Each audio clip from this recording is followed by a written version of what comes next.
Good morning. So I'm back in the same location. So this is Cam Peak. I decided that there was much more to be done. So another day for black and white photography.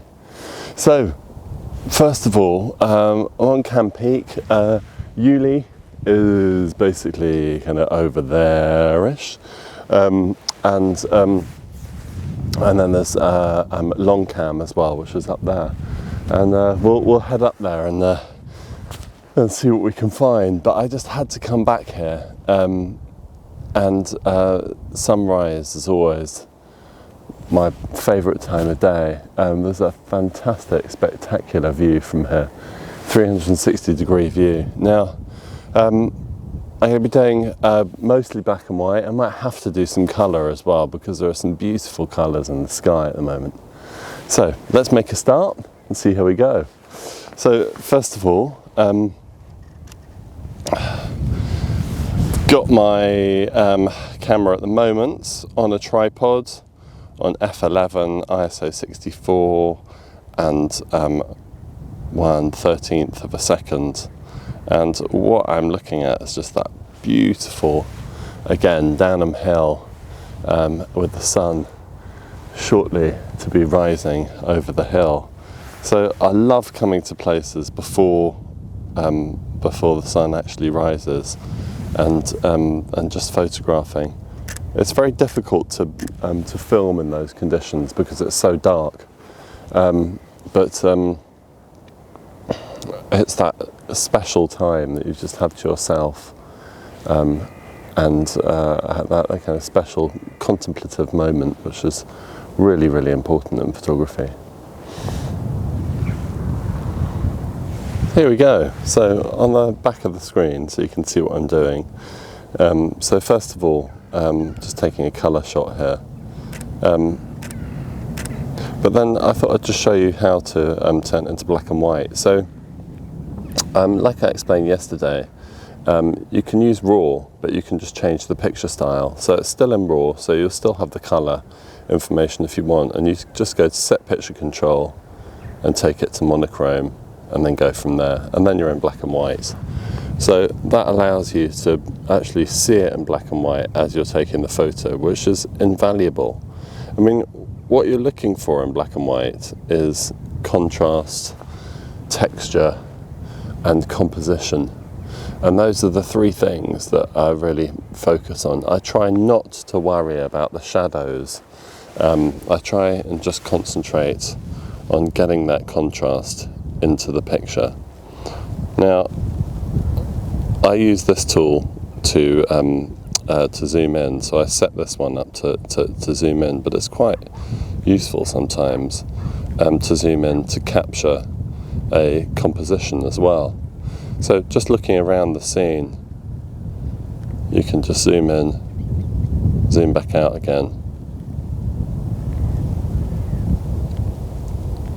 Just try and find a new composition. Now the wonderful thing about this Nikon is that if you don't have the zoom lens on you, which I don't have a big zoom lens on me at the moment, what you can do is you can just crop into the scene.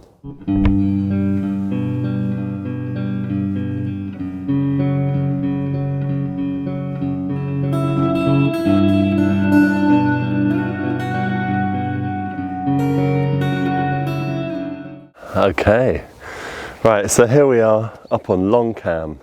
So Cam Peak is just down there below us, you can just about see it.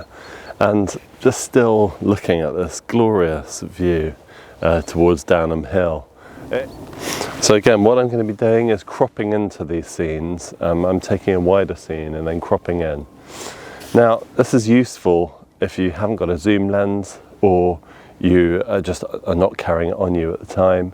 You can easily crop into the scene. If you take about half of the information, you've still got more than enough information to get a good quality shot and make a print out of it.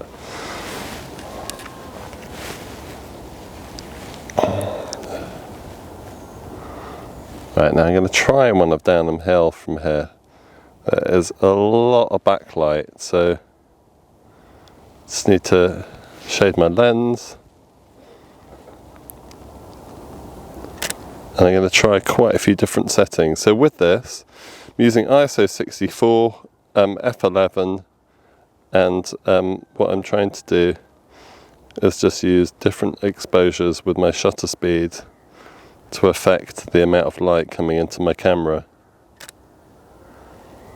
So I'm going to go for 1/60th of a second to really darken it down.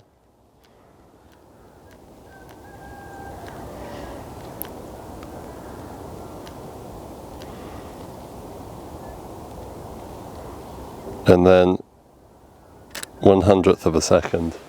It's beautiful. I mean, it's really quite tricky to take a photograph into bright sun like that, but you've got this beautiful downward facing shadows on the hill. It's worth doing it anyway, just to see if you can put it out in editing in Lightroom afterwards. Great, let's move on.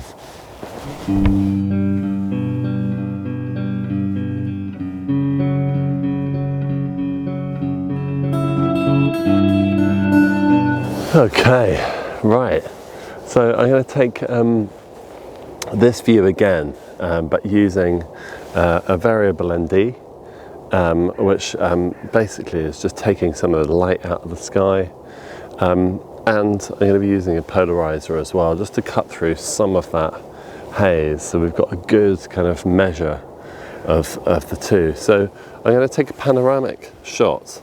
So I haven't quite set up my my shot yet, so I'm shooting in black and white, and first thing I'm going to do is just get the level right.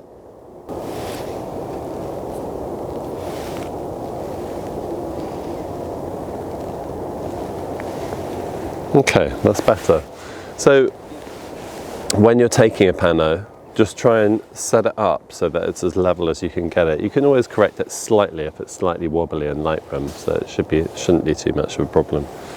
Okay, so let's make a start. So first of all, what I'm going to do, and I'm not going to bracket my shot, I'm just going to try and get the correct exposure first time in manual.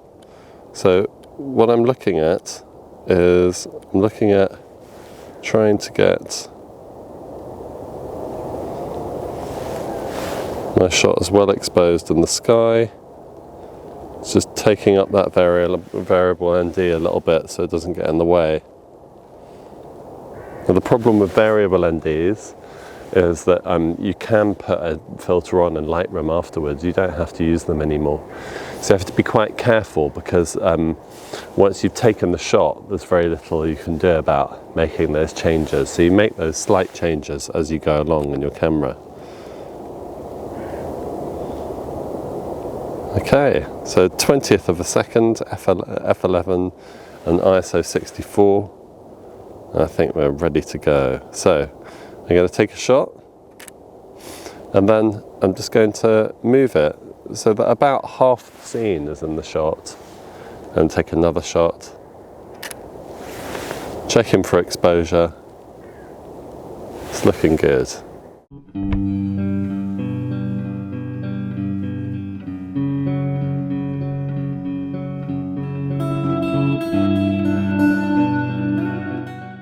So, black and white photography. It's all about composition and texture and really contemplating the space. For me, it links directly to my art, and I'm going to put a link up here to a video about my use of sketchbooks and my use of ink. So, until next time, please like and subscribe, and I'll see you on the next one. Bye for now.